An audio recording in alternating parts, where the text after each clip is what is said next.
Саламатсыз құрметті көрермендерім. Бүгін холодец дайындаймыз.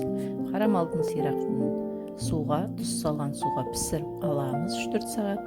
Піскеннен кейін сүйектен етін ажыратып мясорубкадан өткіземіз.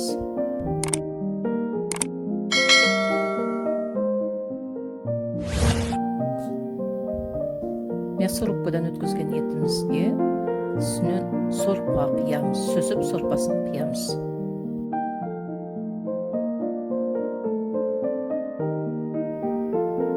Сорпасын қиып болғаннан кейін қара бұрыш қосамыз, қызыл бұрыш қосамыз, тұзын көріп қосамыз, және үстінен чеснокты ұсатамыз теркадан.